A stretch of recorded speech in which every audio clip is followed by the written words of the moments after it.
There's a difference, isn't there, between being lonely and being alone?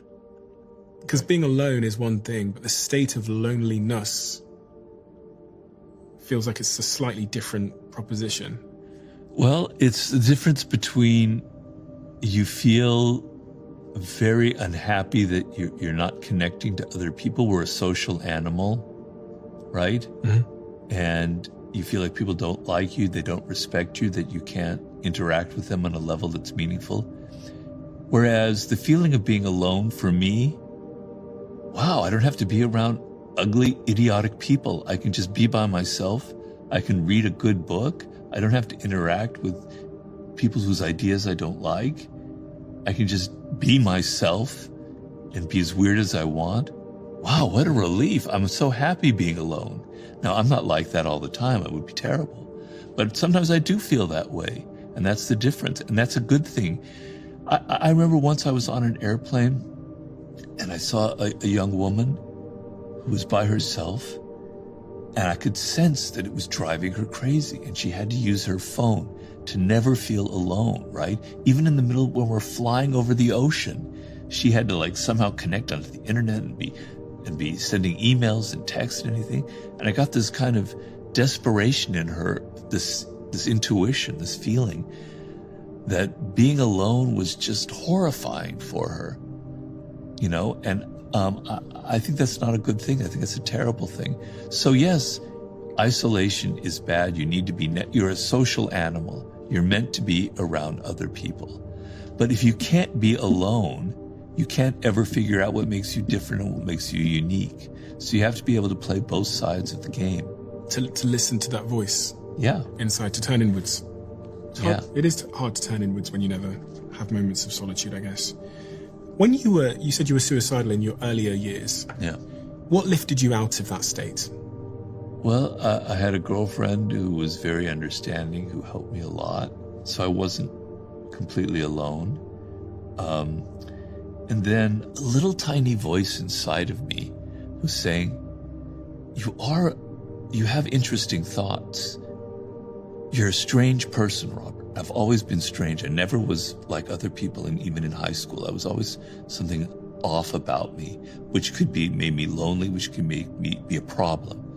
But I kept saying, there's something different and off about you, right? And you have skills as a writer. It's going to happen someday. Don't give up, don't give up, don't give up. Keep trying, right? And so finally, I'm 35, 36 years old. I was in Italy at the lowest point of my life. And then I met this man there who was a book packager, Joost Elfers, and he asked me if I had an idea for a book.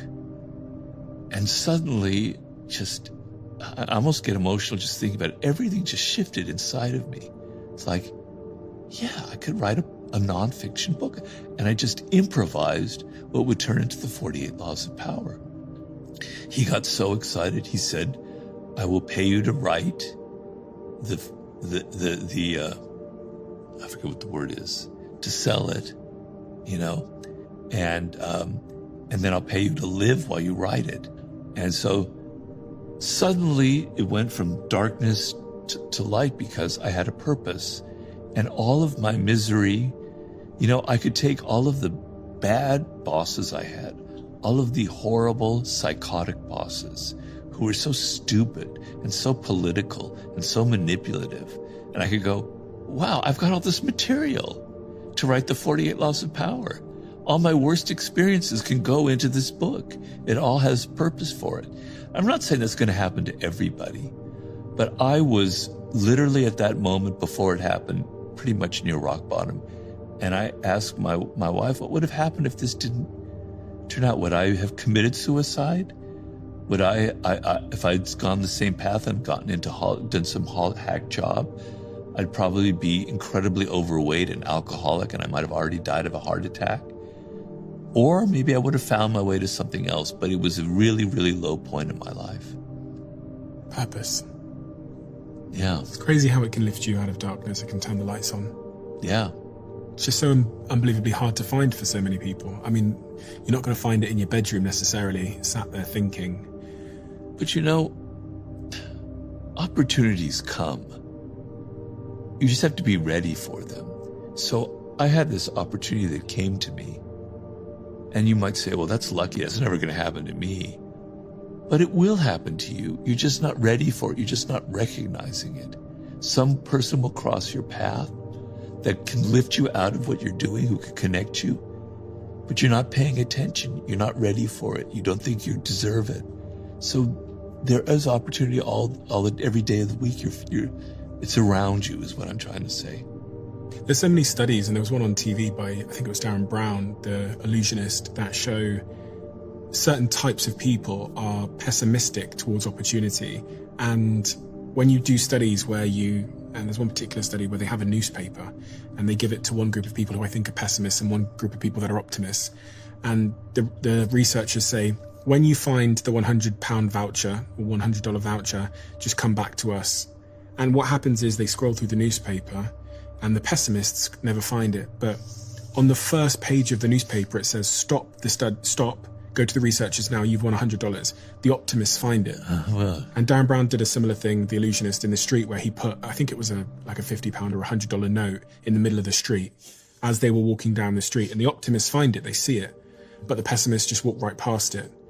Yeah. I think it was a winning scratch card potentially. And that really opened my mind to like my state, my mental state, my psychology is determining whether I see these opportunities or totally miss them. And then it's almost this downward spiral, because then I'll think, God, I'm such an unlucky person. Right.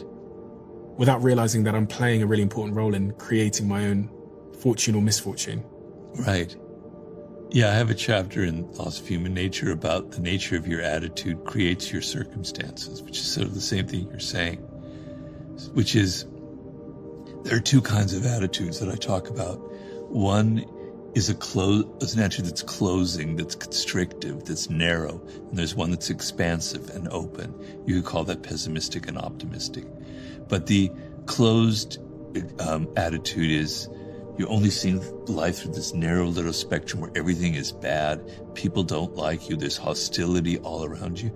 And what that means is you're not seeing reality, you're creating reality. You're creating that reality. You're seeing it, and that's what happens to you. The expansive attitude is, life is amazing. All these incredible things are possible. I have hope. Any moment there could be an opportunity.